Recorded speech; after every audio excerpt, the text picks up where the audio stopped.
kick it off? Yeah. Here we go. And there we go there too. Let me just make sure we're live. We are live. Okay. Good evening, everybody. This is Patrick from the Poison Pen Bookstore, and we're here with another virtual event. And this evening, we have Nicholas Meyer back with us to talk about his new book, The Return of the Pharaoh. And we still have a handful of signed copies. Nick was kind enough to sign a batch for us. So I'll go ahead and put a link to it in the comments field on Facebook.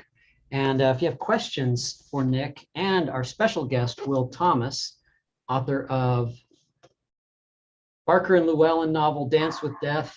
I still have one or two signed copies of this as well. I'll put a link to that.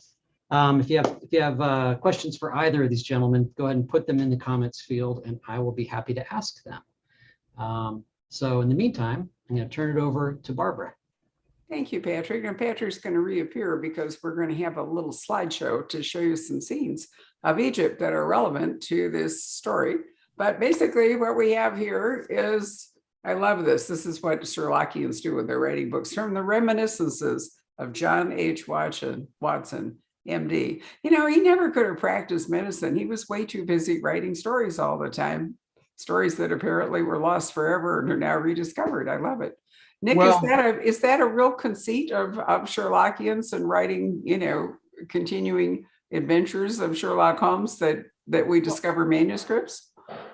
Well, it's certainly my conceit, but it also began with Doyle himself, because A Study in Scarlet is labeled being a reprint from the reminiscences of John H. Watson, MD. So it already implies, A, that the author is or was a doctor, and B, that he wrote some reminiscences. So I think, and I label myself an arch conservative in matters of Sherlockiana, that I'm simply carrying on Doyle and Watson's tradition in reprinting these manuscripts, these case histories. So in this book, we're in 1910, and Will Thomas, who has joined us, and I love his Barker and Llewellyn series, which is, would you say that it's modeled a bit on the Sherlock Holmes, Dr. Watson dynamic? Yeah, you can start that way, yes. Although I'm more like Nero Wolfe and Archie Goodwin, and we'll talk about that later. Okay. In any case, Will is primed with questions, but maybe we should begin by Nick just saying a few words about, you know, the basic storyline. Well, the basic storyline of Holmes in Egypt, circa 1910 and early 1911, was proposed to be by my agent and friend and manager, Alan Gasmer, to whom the book is dedicated. It doesn't take much sort of to prime my pump. I don't write Sherlock Holmes stories unless or until I get an idea that simply won't let go, which accounts for some eccentric gaps in the space between my Holmes books. There was once a 26-year gap between, because I didn't get hold of an idea that I couldn't let go of. But Holmes in Egypt seemed like a perfect fit when Alan suggested it. I grew up watching movies, we used to call them spear and sandal movies, but movies about Egypt, Land of the Pharaohs with Joan Collins, that was cool, and Building the Great Pyramid, or The Egyptian, or Valley of the Kings, Eleanor Parker, Robert Taylor. And I became fascinated very early on with what we call ancient Egypt. And I think I toyed with the idea at one point of becoming an archaeologist, only I'm not clever enough. And no one could read my hieroglyphic handwriting. But I also, my first screenplay ever was about an archaeologist. It was about the life of Heinrich Schliemann, the discoverer of Troy, a story for which the world was obviously, you know, crying out. So my Egyptian archaeological mania goes back a long way.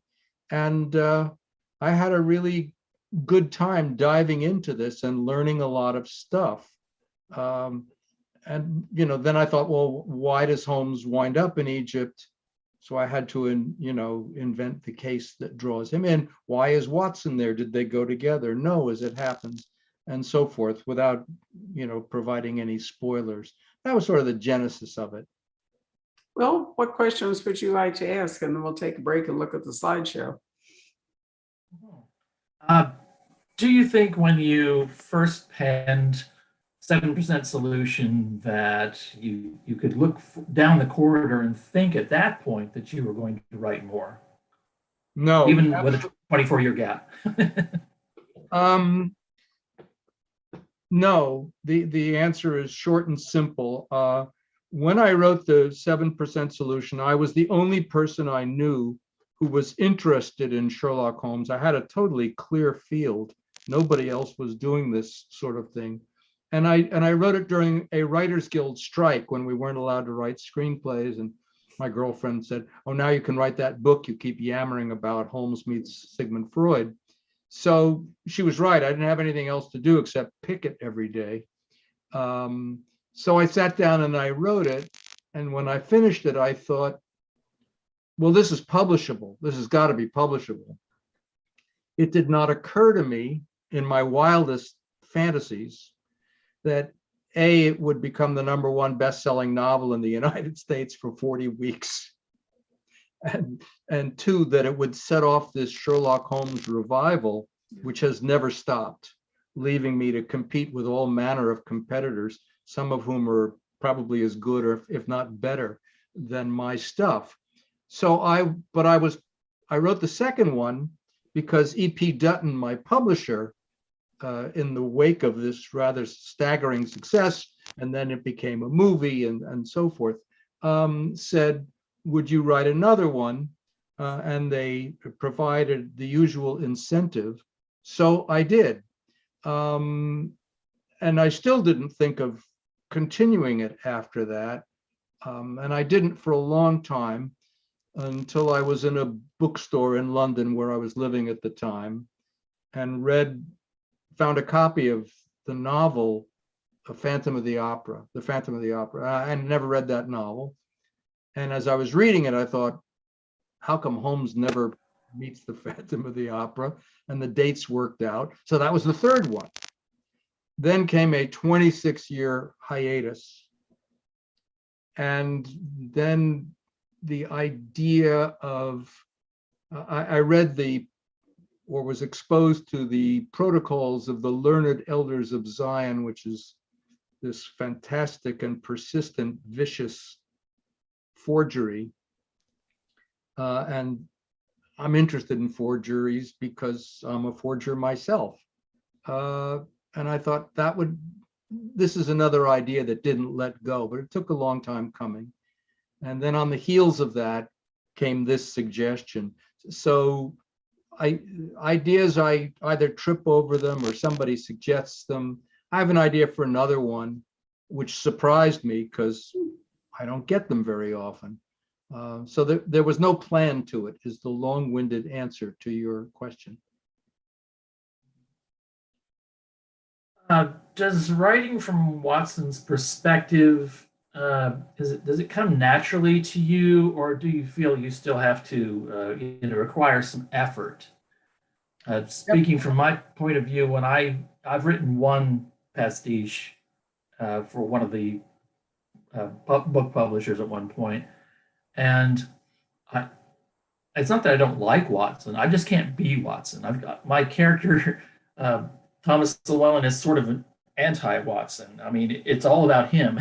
It's hard for me to cut off all the things that are, the narrator to concentrate on, somebody like Holmes himself. Ultimately, it comes very naturally to me, but the Watson with whom I identify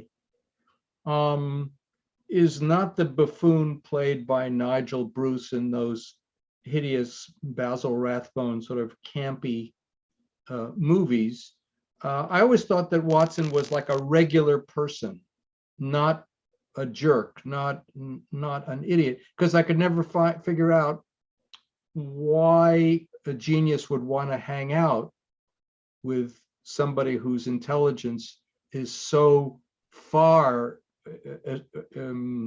distant from his own. I think he's too vain for that. He wants the plaudits of a regular person. And I think I'm pretty good as the regular person. I always fall for every magic trick. I can never guess the end of any mystery. So it's, in that sense, it's very easy for me to be Watson. When I wrote the 7% solution, I began on a Smith Corona portable electric, which shows you, that this book was written shortly after Life on the Mississippi. And it didn't come out like Watson, my first efforts.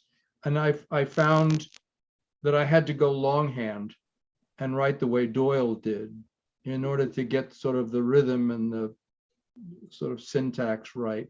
Now I slip into it more easily, but I think I'm much more in the Watson vein of being a really good spectator than being the primary actor, the Holmes character, because that's the way I always experienced Holmes, through Watson's point of view, his perspective, or at least my take on who that Watson was. The novel I'm working on now is the first one of actually. I can't hear you, Will. The novel I'm working on right now is the first one I've actually typed by myself. I've been writing longhand all this time, so I understand what you're talking about having to go back to to writing it by hand for the, I don't know, the feel of it or something. Well, could we, since I did mention we were going to have a slideshow, let me come back to this book, The Pharaoh. And it's not a spoiler to say why Watson has gone to Cairo. He goes to Cairo because his wife has consumption, and Right. she is advised to winter there rather than in frigid London, in the hope that the dry desert air will clear up some of her lung damage, which it's been known to do. A lot of people wintered in Egypt for their health. Flaubert went there, Camille Saint-Saëns went there, and in that case, not just for his health, but for certain recreational purposes that seemed to be okay in Egypt if they weren't back home. But that's the reason. And a lot of these people, when they wintered in Egypt, beginning, starting with issues of health, they became interested in Egyptian history, and in particular in Egyptian treasure and archaeology. Some were more responsible than others. Some were looking for plunder, treasure. And this was not unique to Egypt. Lord Elgin made off with the Parthenon marbles. And his argument, which was probably true, is that he was preserving them from destruction and exposure to the elements. But it's also true that he took them. And a lot of people like Theodore Davis and Lord Carnarvon helped themselves to Egyptian treasure. And this novel, Holmes is hired to find a missing British nobleman who has gone in search of Egyptian gold in order to remedy his financial predicament, which is dire.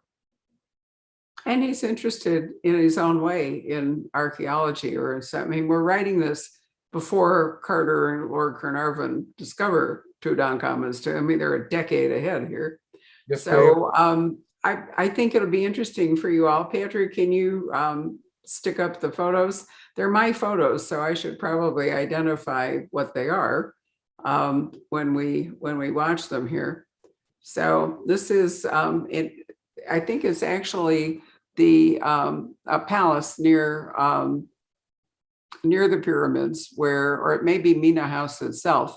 But the pyramids are west of Cairo in Giza, which is kind of a platform which kept the pyramids away from the inundation of the Nile. Now here is the view of the Great Pyramid as the sun is coming up from Mina House. There are 3 pyramids, as you probably know. And you can see it there lurking over. Mina House has become modern, has become a Marriott, but at the time it was very much a place. Where did that come from? I didn't know I'd sent you all those photos. Sorry, this is a visitor at Mina House. Okay, and there's another photo. It sounds to me, and there's a sunset view of how it looks. But we can't tell if it's a sunset or a sunrise. Actually, you know what? I lied. It is a sunrise. You're absolutely right. All right, so there's another view of the Great Pyramid. And now you can see, look at the scale of people to the blocks of stone, but basically all the cladding on the outside has disappeared and all you can see are the big blocks. And yes, it was once smooth marble, right. and it's all been quarried off for thousands of years. I went in through the robber's entrance, which is what I think I'm staring at the bottom. Yeah. That is not for the faint of heart. No, it's not. extremely- We'll get to another tomb in which Dana Stabenow and I did descend. There's I think a nice view of the Sphinx and the pyramid that still has a bit of the marble on the top there. This is all at Giza, west of Cairo. A different pyramid, and that's the bent pyramid at Saqqara. Yep. That was the first attempt to build a pyramid, and the angle at which it was being built turned out to be too steep. So they had to modify it in order to make it work, which makes it the only pyramid of its kind in Egypt or anywhere else. And it's Saqqara is a necropolis and other complex that is near Giza, south of Giza, closer on the way to Memphis, I think, which was one of the major pharaonic cities. And what's that one, Nick? That's the step pyramid, right? Yes, it is. And I'm not sure if that's an entrance over there at the bottom. I'm not sure, but this was a different way of building a pyramid, so it didn't collapse by doing it in stages. One should say that the age of the pyramids only lasted 100 years. The notion that the pharaohs, it took them about a century to figure out, that the pharaohs who insisted on being buried in these very conspicuous structures were building advertisements for tomb robbers. And it wasn't until a man named Amenhotep, 100 years later, got the first idea that these pyramids were catnip for burglars who, they weren't robbing for themselves. They were robbing for their great-grandchildren because that's how long it would take them to tunnel into one of these places. But in fact, Amenhotep, his idea was to find an inconspicuous place in what we call the Valley of the Kings, because he started this up, and have himself buried in basically in a cave, a man-made cave, and then conceal it, wall it up, so no one would know it was there, of course, except the people who stuck him in it with his treasure, who then proceeded to make off with that too.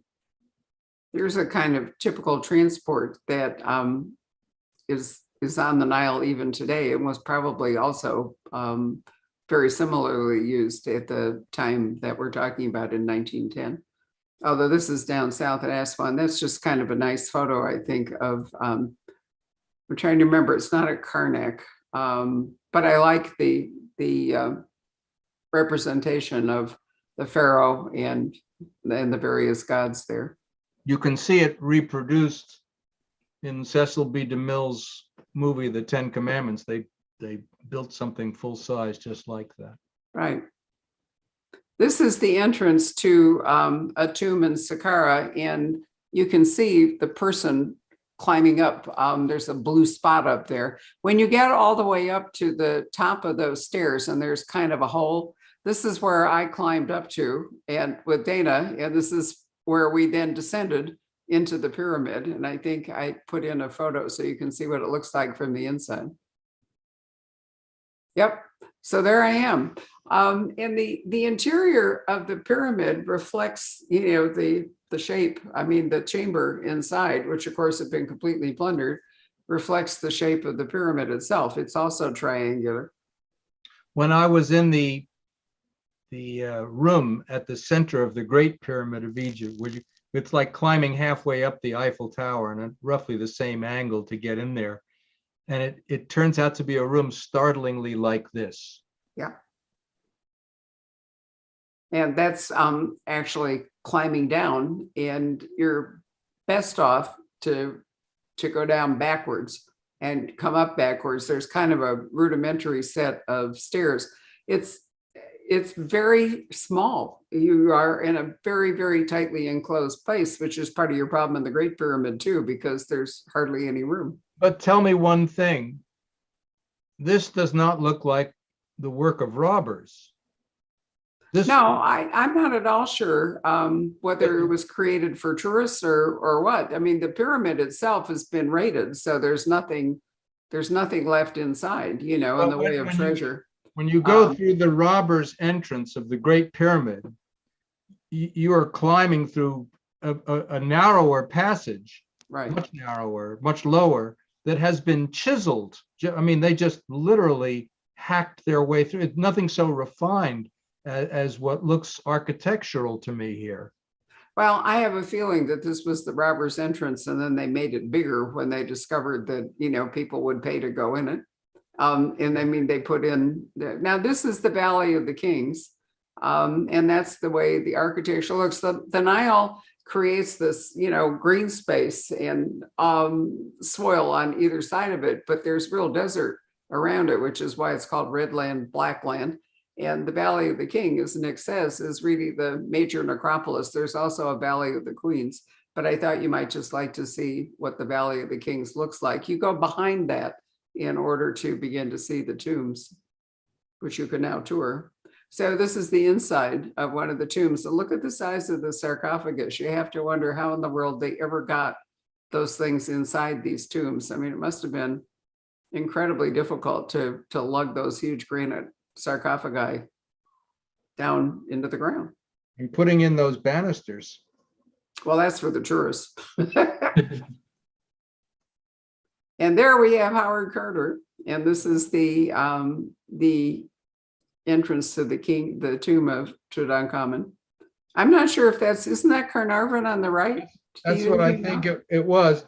And just to go back to what I was saying about how people like that wound up here, I believe Carnarvon was badly injured in a motor car accident in England and came down to Egypt to recuperate. And that's where he became fascinated by Egyptian archaeology and artifacts. And he financed Carter for, I don't know, 20 years, maybe more, looking for what Carter became the only man ever to find. Incidentally, the ruins at Saqqara have proved to be at least as big, if not bigger, than what's in the Valley of the Kings. Yeah. There's been a new discovery. Poor Carnarvon actually died in Egypt. He got an infected mosquito bite, which was terrible. But the reason many of you watching this might have known the name of Lord Carnarvon is that he owned Highclere Castle, which is where Downton Abbey was filmed. So it's had a renaissance. He also started the rumor that the tomb was cursed and launched all those Universal movies about the curse of the mummy because he had died after, going inside Tut's tomb. I like this photo because due to the desert air and the fact that these tombs underground were closed and so forth, look at the amazing way the paint is held up for, 5,000 years or something. I mean, I think the colors are just gorgeous. The Egyptians never worked out 3D perspective. So you have to, you allow for that. But I think it's amazing how well the color of the paint has been preserved. Beautiful. It really is, isn't it? Amazing. There's another one. This is a child who died. And I don't remember why he has these little wings, but I've always thought it was, it looks sort of like a baby. I think they're fronds is Is that what they are? I'm thinking. I Yeah. think this is a tomb that a grieving father, a grieving Pharaoh built for his son, if I remember right. But in any case, I thought it was interesting with the boy. Now, this is a view of the village, because all the people who dug the tombs in the Valley of the King and all, they had to live somewhere. And they are now looking at excavating the living quarters and the villages of the tomb workers. If you read Elizabeth Peters' wonderful Amelia Peabody series, you learn a lot about the people who live in these villages, and they have life, many generation careers of both building and robbing tombs. I think that was, and there's another view of it where they're excavating. It sort of reminds me of, not of Pompeii, but of some. Ostia. Yeah, thank you. That was or even in its own weird way, some of the American Indian ruins. Well, anyway, this is the last one, but that you can see that it created a whole industry of people to.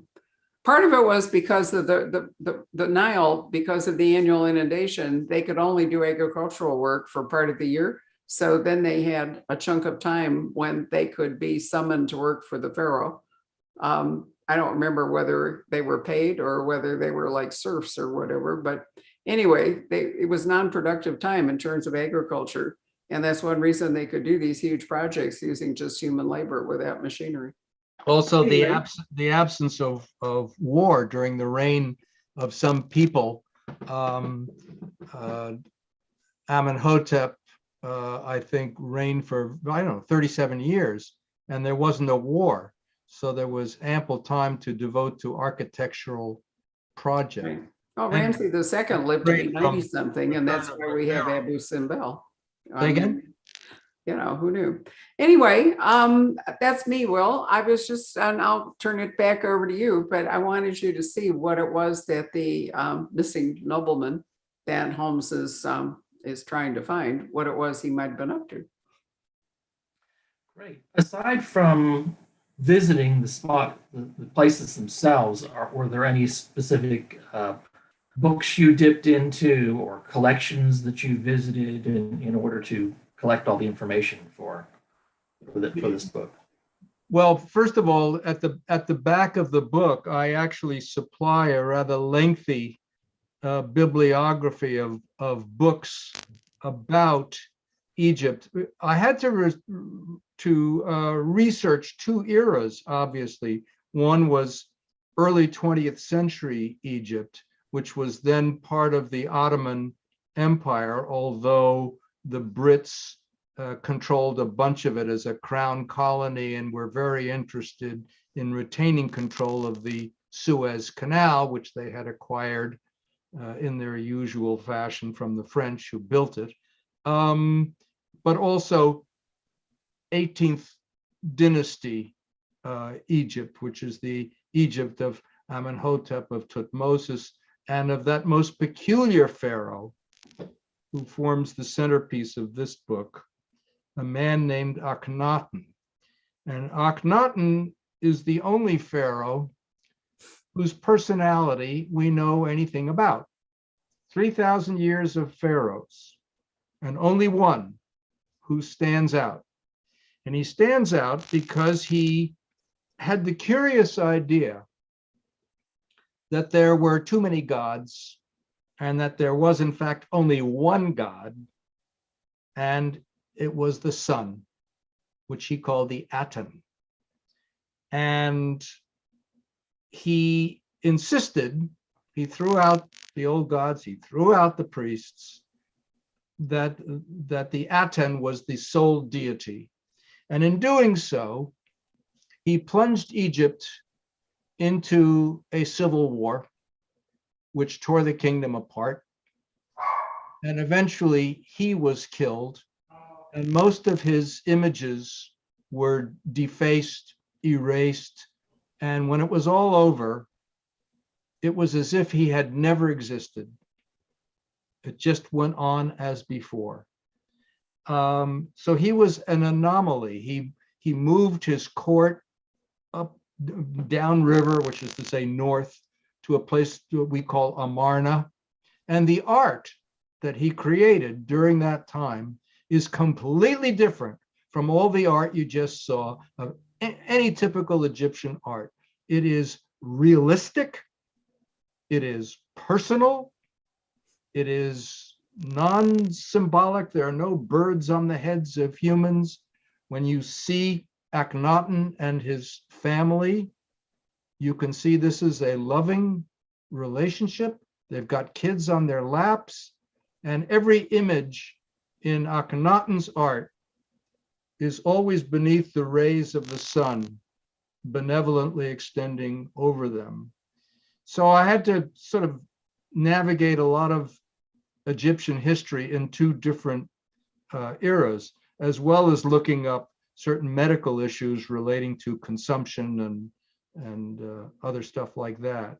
And as I say, I put a list at the back of the book, and I think I even included a link to a moving camera tour inside one of these tombs, which is kind of a gas to watch.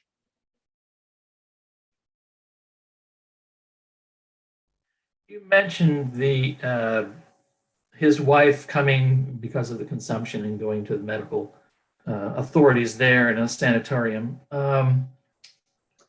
He gets that situation where Holmes shows up and they are running off to hither and yon. So you have this interesting dynamic going on where he's checking on his wife and then going off to one adventure down one tomb and everywhere else, and then back to the wife. And it was an interesting juggling act going on there that I thought worked really well. Well, it just seemed sort of plausible how it would work. One of the things that the book gives a nod to in a way, and it's probably no accident that it does nod to it, because COVID was in full flower while I was writing the book. So the protocols of dealing with masks, with social distancing, with all the things that come with a highly contagious communicable disease like tuberculosis, which they called consumption, makes it difficult for Watson to be with her full time anyway.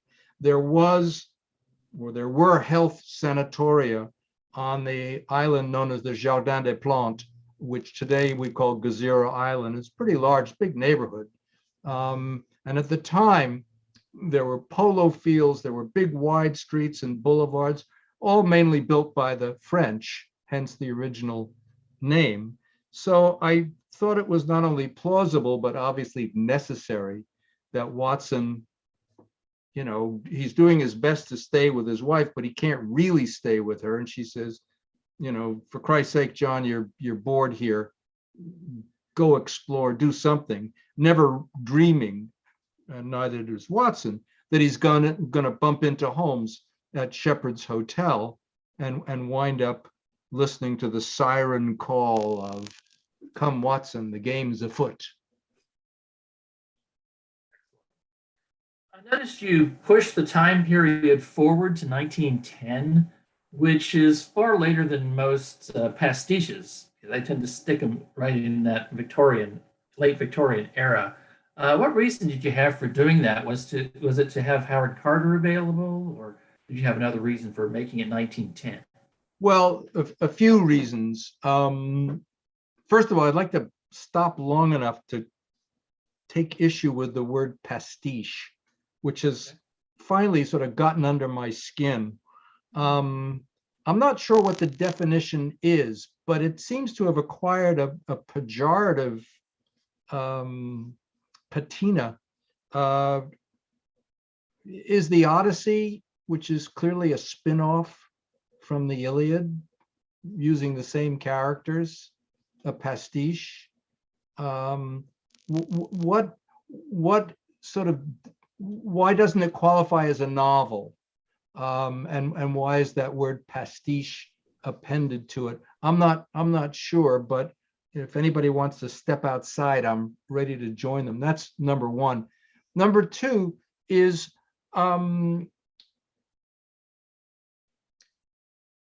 I moved it to 1910 because I was looking for a gap in the chronology. And I sort of go with the Baring-Gould Holmesian chronology, but there are various variations of it.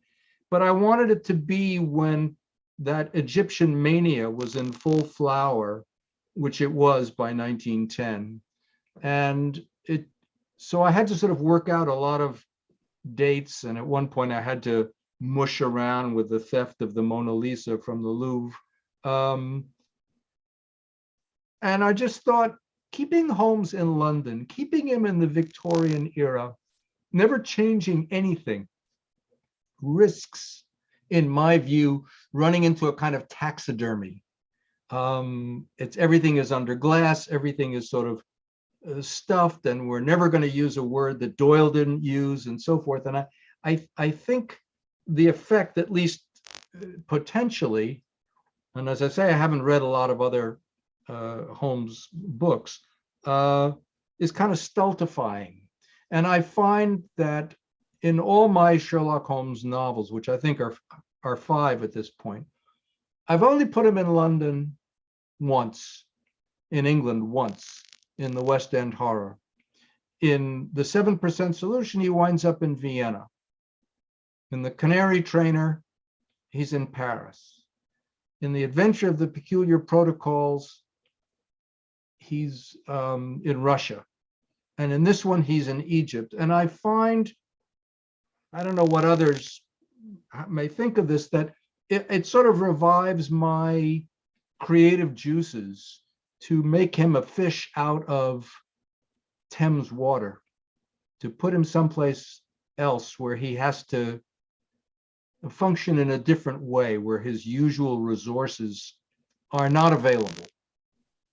And 1910 seemed to me, or 1911 seemed to me, again, when you plug in the chronology, when you plug in the archaeological history, yeah, he's older, which also, by the way, is an obstacle. He's slightly past his prime, although still evidently quite vigorous, as which of us are not? Well, I can speak for me. You can speak for you. Okay, the railway scene that you have in The Return of the Pharaoh, it's reminiscent to me of Murder on the Calais Coach, or Death on the Nile. Were you thinking about Christie when you wrote this? Because it certainly felt that way. I mean, she was the wife of an archaeologist. Oh, really? I guess I didn't know that. Mhm. I mean, I guess I don't know much. I don't think I was thinking of her. I love trains. Those of you who are old enough to remember the 7% Solution, remember that also features a train chase across Europe. I think much more Alfred Hitchcock than anybody else, whether we're talking about The Lady Vanishes, which is one of my favorite movies, or North by Northwest, another one, or Strangers on a Train, all Alfred Hitchcock movies that feature trains. Trains are romantic, they're suspenseful, they're scenic, and I think that the movie version that I saw of Murder on the Calais Coach, which is, I think, was retitled Murder on the Orient Express, the Sidney Lumet movie. I love that movie, but I'm not sure I was thinking about it while I was writing this, but who knows what I was thinking about, because I was out to lunch doing the writing and I can't really remember. Trains. Very evocative, the sandstorm that hits there. You did such a wonderful job of making us feel like we were there, especially windows are blowing out and doors are opening up and flying open, and the people are huddling, further and further into the bowels of the coaches themselves. I just There thought was no safety glass. no, not safety glass at all. There was no safety glass, so the windows would blow. The train was a real train. It was called the Star of Egypt. It didn't come into existence until several years later. I hope I didn't spoil the book for people. It didn't come into existence until later, but I got a lot of the details right about it. That was a whole other area of research. Trains, Egyptian trains, trains going through the desert. I don't know how many of your listeners or your viewers remember or have re-seen the movie Lawrence of Arabia, but the Turks built railroads all the way through Arabia.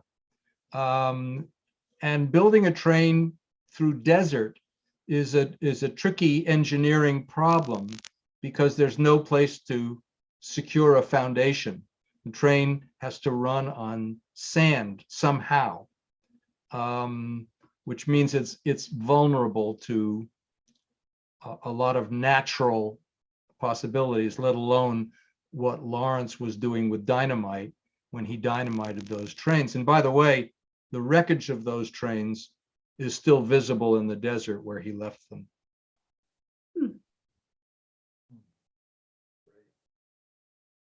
One theme running through the books, and you mentioned this a little earlier, was British imperialism as it involves Egyptian antiquities. Do you believe that the British government should consider returning the Rosetta Stone and all those other little treasures they own?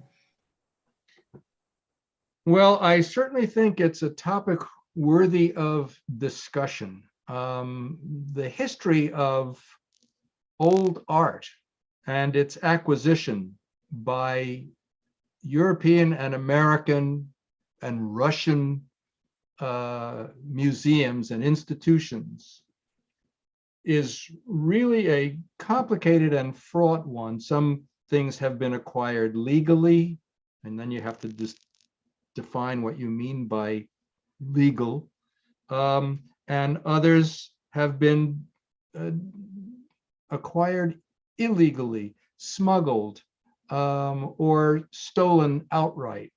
Schliemann certainly stole stuff out of Turkey for the museum in Berlin, and then at the end of the war, the Russians got there first.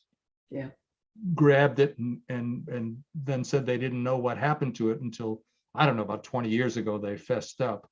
How many Jewish homes were raided by Nazis, acquisitive Nazis, and then they took the stuff and tried getting back, the lady in gold. They called it the lady in gold. It was, they didn't want to say what it really was. So it's a very fraught topic. And the Getty and the Met have been forced to return some of these artifacts. Maybe they should be returning more. I'm not sure whether the Rosetta Stone and the Elven Marbles are among those, and I don't know that I'm qualified to make judgments. I merely in the novel raise the issue. And one of the things that some character says, what's the statute of limitations on being dead? How long do you have to be dead before you can become a museum exhibit to be gawked and lisped at by little school children? And by the way, this would also go for Native Americans and their artifacts and their history. It's troublesome. There, like many things in life, there are not simple answers, but this book, for better or worse, attempts to at least raise those issues. I'm going to stick in a comment because I keep coming. I know a lot about the Elven Marbles. I've actually visited them and so forth. They were not stolen. They were purchased. They were actually bought by Lord Elgin from the legitimate government of the time. And that's the reason that there is no clear-cut answer to whether they should go back. Well, that's my point, is there's no clear-cut answer. No, but he didn't, it's not fair to say he sold them. He didn't. He actually purchased them, and it was an incredibly expensive purchase and led to a lot of personal disaster for him. I didn't know. Oh, yeah. Yeah. I mean, he bought it, and it's, if you look at Syria, when we were in Jordan some years ago, we were in Egypt the first time, and then we went to Jordan, and we went to Petra and so forth. And we sat there and said, it'd be really great to go to Syria. We'd love to see Baalbek, whatever it is. Then we thought, now we have plenty of time. It'll be a different trip. We need to go home. Well, that was in 2010. And unfortunately, most of the things that we would have gone to see in Syria are now destroyed. They're gone. War does that. It's a really tough question about whether, in fact, things can be better preserved in a safer environment. But what is a safe environment? Maybe the Hermitage will be wiped out in a war with Russia, or the 9/11, a plane could have crashed down on Fifth Avenue and taken out the Met instead of the World Trade Towers. There's always that possibility. Art is fragile. Yeah. And you buy a painting and you think you own it, but ultimately the painting owns you. And you have to become the parent, the guardian, and try to ensure its safety, which you can only do for as long as you live, as the pharaohs found out. Yeah. That the treasures are yours while you're alive. Then you try to, be buried with them and hang on to them. But there's a Latin expression, which I can't remember in Latin, but it translates as, who will guard the guards? And basically, sooner or later, somebody's going to make off with your stuff. Yeah. Will, did you have other questions you want to ask? Yes. Good. Yes, I'm going to say you probably have at least a mild obsession with the Victorian era. Aside from Sherlock Holmes and Sigmund Freud and H.G. Wells, you've written about Teddy Roosevelt and Harry Houdini. What is it about the time period itself that fascinates you so much? This is a terrific question, in my opinion. And I'll give you what I think is a surprising answer. By the way, it isn't just the Victorian era. This book takes place in the Edwardian era, as does The Adventure of the Peculiar Protocols. And Harry Houdini is not exclusively in a Victorian era. I think what I am in love with is the English language of that period, starting with, but not limited to, whether you're talking about Charles Dickens or Twain or Herman Melville or Anthony Hope or Robert Louis Stevenson or Arthur Conan Doyle. There's something about English prose of that era, I don't know, 1845 and George Eliot, up until sort of Hemingway went to work on it with an axe, that sort of enthralled me and made for sort of good narrative storytelling. I think when I read Treasure Island, I don't know how old I was, not old, but enough to go, wow, this is, or Alice in Wonderland, which my girlfriend and I have just finished, or just finishing reading it out loud, is such a perfect example of straightforward but very evocative English. I think that's where it begins for me. The other thing possibly is that stories that take place that long ago straddle a kind of divide between a world that we can still recognize and a world that's far enough away that it seems kind of fairy tale like. People still knock on the door or send telegrams or go on the subway, whatever, but it's a different world, and maybe we tell ourselves it's it's a nicer world. I'm not sure that that's true. But there's something about where Holmes exists halfway between one foot in modernity and another foot someplace else, that also, I think, appeals. Maybe I tell myself that there were more possibilities in that time, and as I say, the language really appeals to me.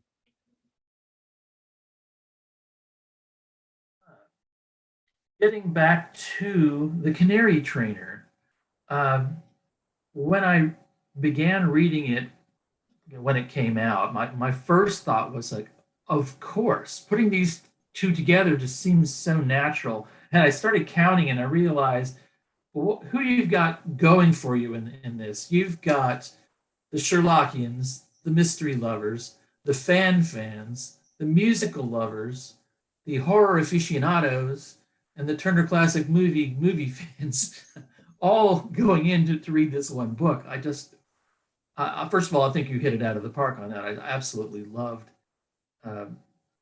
the process of how you connected these two novels together seamlessly. I really thought it was a great idea, basically.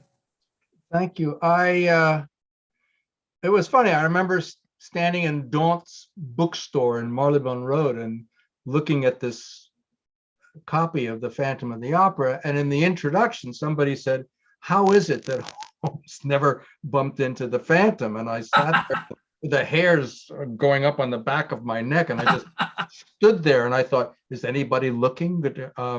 If I just like go quietly. And there are things about that book, and I don't think artists are the best judges of their own work. I think the artist loses all proprietary authority anyway when it's finished. But speaking subjectively and just another opinion, there are things about that book that please me a lot, and in no special order. I love the fact and the way he bumps into Irene Adler, because she was a famous soprano. So she's from Hoboken, incidentally, which is where Sinatra's from.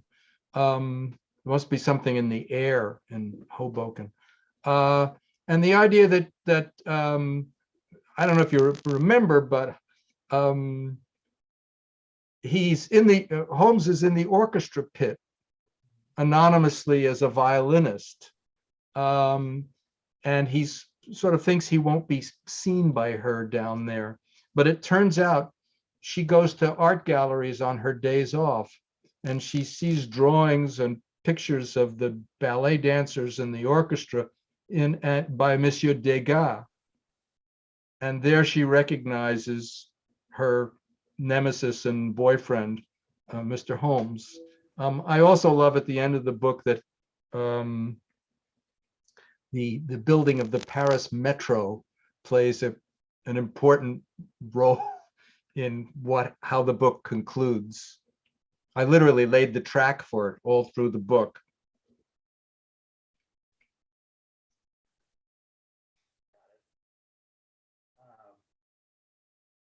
I'd like to hear something. You've said it before online, but I wanted to throw it out again. The story of how time after time the movie got to be made and how you got to be the director. I thought that was very interesting. I'd like to hear it again if you could. When the 7% Solution became a best-selling novel, and then I wrote the screenplay for the movie, either before that or before the movie or just after the movie, I was hearing from a lot of people that I hadn't heard from in years, came out of the woodwork. And one of the people who came out of the woodwork was a fellow who had been at the University of Iowa at the writer's workshop when I was there as an undergraduate, and a very nice man who contacted me, and we were both living in Los Angeles. He was himself the nephew of a very famous Hollywood screenwriter. And he said, I'm writing a novel that is kind of inspired by the 7% solution. I have 65 pages and an outline. Do you think you could read it and give me some thoughts? And in those days, I had time to do that sort of thing. And I said, sure. So I read the book and the 65 pages, which was how much there was of it. And I thought, I gave him some notes, and then I didn't really think any more about it, except that I couldn't stop thinking about it because it was such a cool idea. It was Sherlock Holmes and H.G. Wells and Jack the Ripper and a time travel machine dumping them in San Francisco. And I thought I would lie awake and thinking, it's even more of a movie than it is a book. It's such a cinematic idea. These two Victorian guys running around modern day San Francisco, where everything they and the audience seeing through their eyes would perceive is science fiction. And I would lie awake thinking about this. And I think it was actually like 3 months. Don't hold me to the dates, but I woke up in the middle of the night saying, you're an idiot. If you like this so much, why don't you option his book? Which is what I then proceeded to do. And I wrote the screenplay quite quickly because I'd had 3 months to plan it. And when it was finished, I thought, well, this is a really good script, and it's not expensive. We only need 2 Victorian outfits, and the rest of it is going to be all sci-fi in the head of the audience. So I said, I need a reputable producer. So I found one, and he said he wanted to produce the movie with the understanding that I would get to direct it. It's the sort of leapfrog method of, when the 7% solution was sold to the movies, it was sold with the proviso that I write the screenplay. So I was doing the same thing again. You can have the screenplay with the proviso that I direct the movie. And for, better or worse, I got what I wanted. And that's how the movie got made and how I came to write it. The truth of the matter is that the central conceit of Carl Alexander's novel, I would never have come up with that in a million years. I don't get ideas so much as I recognize ideas. Somebody drops them in my lap, I trip over them. Once in a blue moon, I'll have my own idea. And no one is more astonished than me. And this was Carl's baby. This was his thing. And when I finished writing the screenplay, I gave it to him. And I said, here, help yourself to whatever you want. Put it in the book, don't put it in the book, if it's of any use to you. Because I thought these projects will cross-fertilize. And indeed, his book got published. Fascinating story. You know what? We've lost Will. So it's just you and me, kid, to finish this up. But he did have wonderful questions. I wanted to tell you that a pastiche is actually intended to celebrate going into somebody else's universe and using that material. It's supposed to be a tribute to the art, not,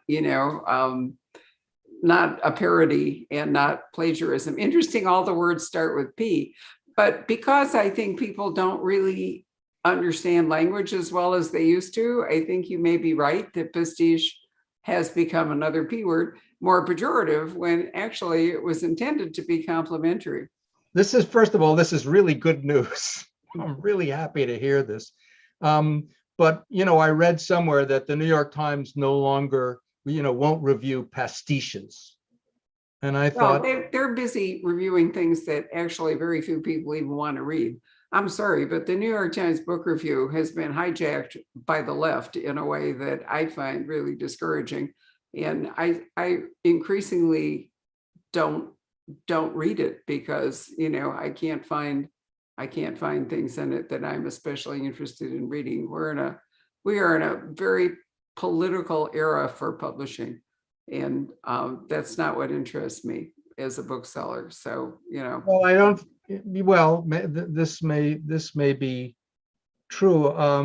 I find I read book reviews a lot of the time because I know I won't have time to, or Read the enough, I'm a book. slow reader to actually read but I would like to thank Will, who's not with us, but I want to put in a word for his novel, Yeah, Dance they're of great. Death, which I thought I had better read before I faced off with him tonight.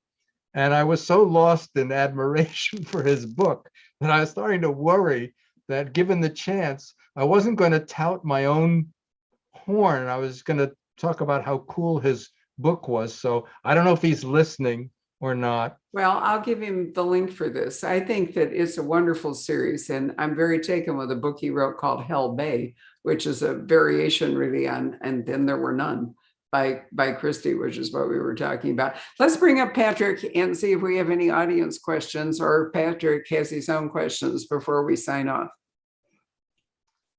All right. Yeah, we seem to have lost Will. I keep looking for him, but he I must be think he's having some. gone. Right. He's gone. Yeah. Some interesting comments. Let's see here. What do we have? Okay, Tom, Tom asks, he says, Nick, how have your Holmes and Watson characters changed since your earlier writings? What an interesting question. I think I have become a sort of looser in sort of inventing stuff for them. I don't know if it's because I'm so ancient that I can say, well, what can they do to me now? Or, but I find, and I think I wrote this in an essay someplace, that in order for Holmes to be Holmes, he's got to change. He's got to grow. And if he doesn't, as I say, it becomes taxidermy. So in The Adventure of the Peculiar Protocols, it's strongly implied that he has an affair. The fact of giving Watson for the last two novels a second marriage, which is discussed in some detail, it's part of both these books, is another aspect of changing them, because I mean, certainly Watson is a married man with a medical practice, you'll all be happy to learn, is a different Watson than he was starting out just back from Afghanistan and shell-shocked with a veteran's paltry pension, sharing rooms with this eccentric consulting detective. So yeah, I keep trying to sort of figure out where, and it's probably not an accident that a lot of these books chronologically follow them getting older. And as you get older, there are other changes. Holmes is retired, whatever. Does that help? Definitely. Yeah, Charles, who's one of our viewers here, he has some really good comments. He says, talking about, the Egyptian tomb, Howard Carter, etc. He says, sorry, just lost it. He says, the imperialist excuse has always been, if we'd left it where we found it, it would have been destroyed, stolen, sold anyway. So at least we've preserved it. And he says, it's the most condescending position ever, but of course, it's not entirely without a degree of truth. It's true. Yeah, I think that is true. Yeah, and it's It's whether a rationale, but it's accurate. totally. Yeah. It's one of the things that makes the topic so confusing. And by the way, it's not probably limited to art. It's limited to it applies to people as well. Who was in Palestine first? Well, yeah, those kind of ethical questions, we run into them out here in the Southwest all the time, Yeah. with Anasazi ruins, and in Phoenix, they're constantly, when construction projects happen, they're always finding things. So we run into that a lot. It's also true in England. I mean, you know, Yeah. they were spading up part of York for the gas company and discovered a Viking rune, you know, a Viking settlement and so forth. I mean, almost anywhere on earth, when you dig, you come up with something that. What about Richard III in the parking lot? Well, there you go. I mean, you know, and it turned out he really was, you know, had scoliosis. So Shakespeare hadn't entirely slandered him. Who knew? Right. And then Charles also says, he goes, yet Doyle stands out from his contemporaries through his use of an incredibly thrifty economy of language. It's what allows the Holmes stories to seem less fusty against the modern notion that all Victorians tended towards overwriting. I like it. Well, not only do I like it, I think I'm probably guilty of exactly what he's innocent of.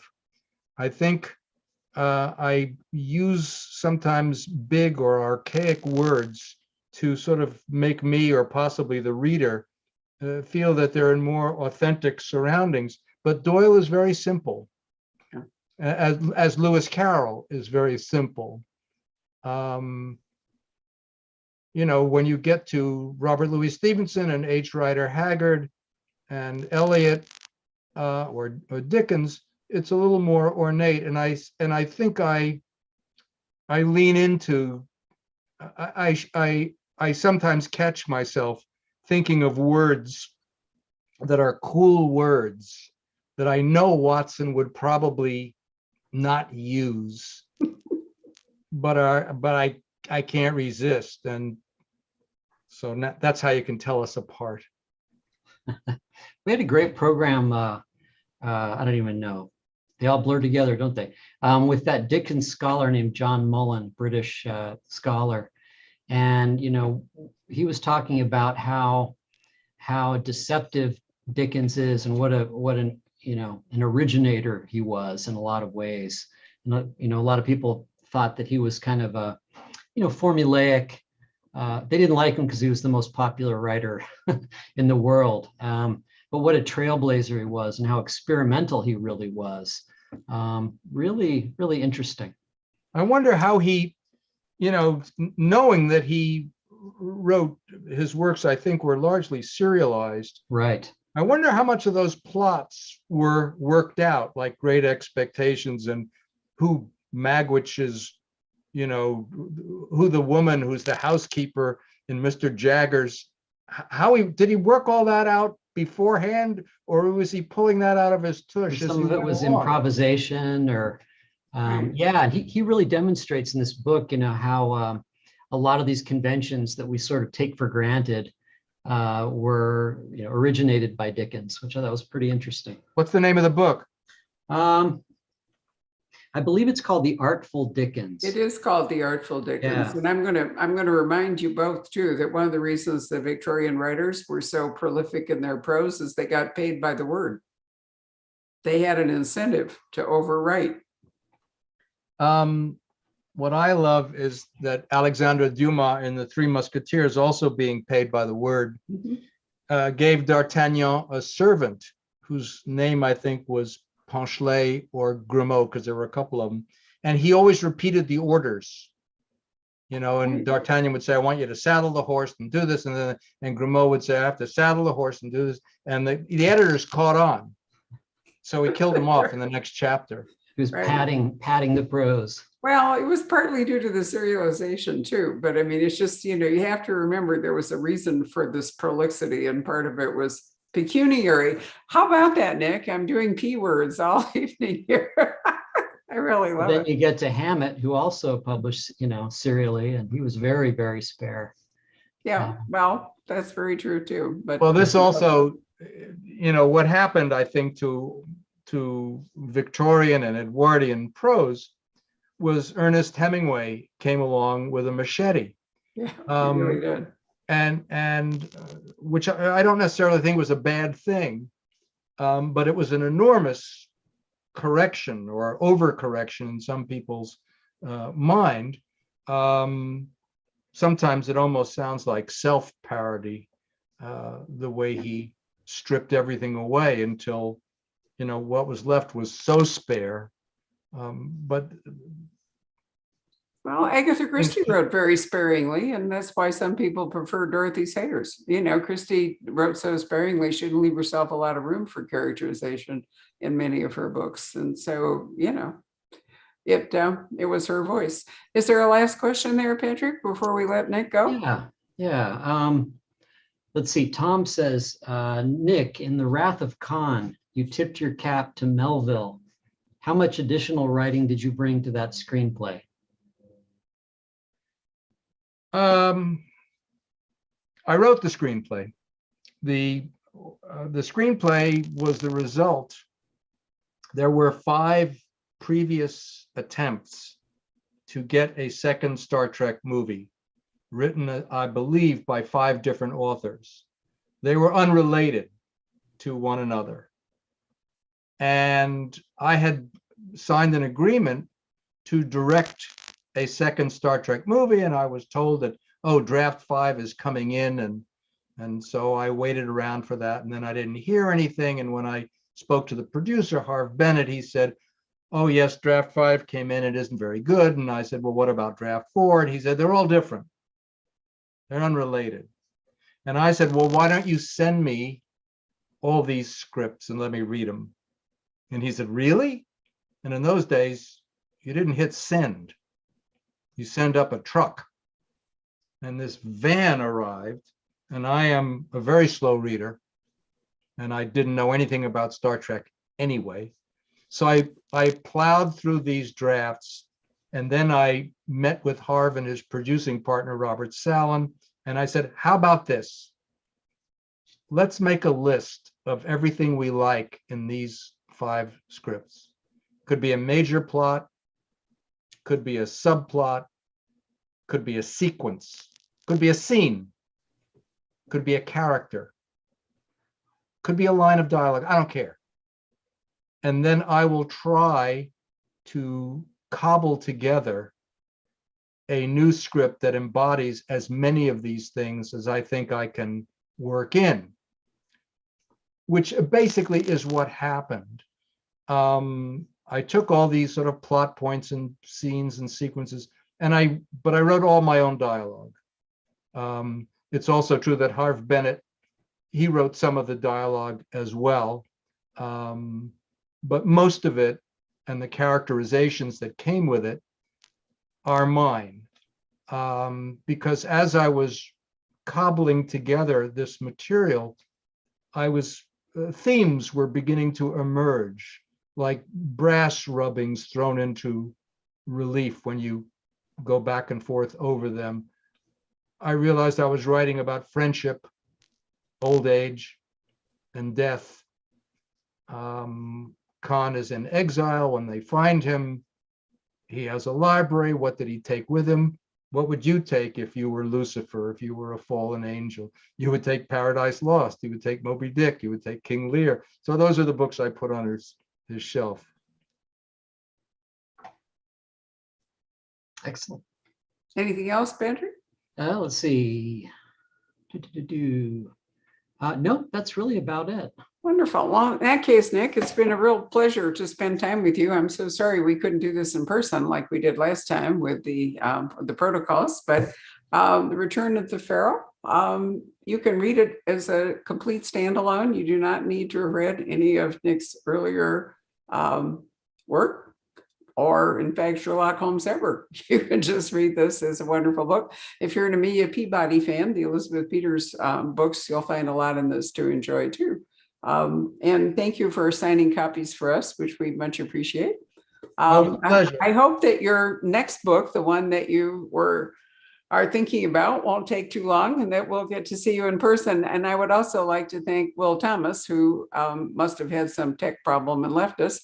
I think that his Barker and Llewellyn series and Dance of Death, but earlier books as well, are wonderful. So if you're at all interested in this era and, you know, the idea of partners as sleuths and so forth, it's really wonderful to read the Will Thomas books too. So we have an earlier video that we did with Will. When was it, Patrick? In the spring.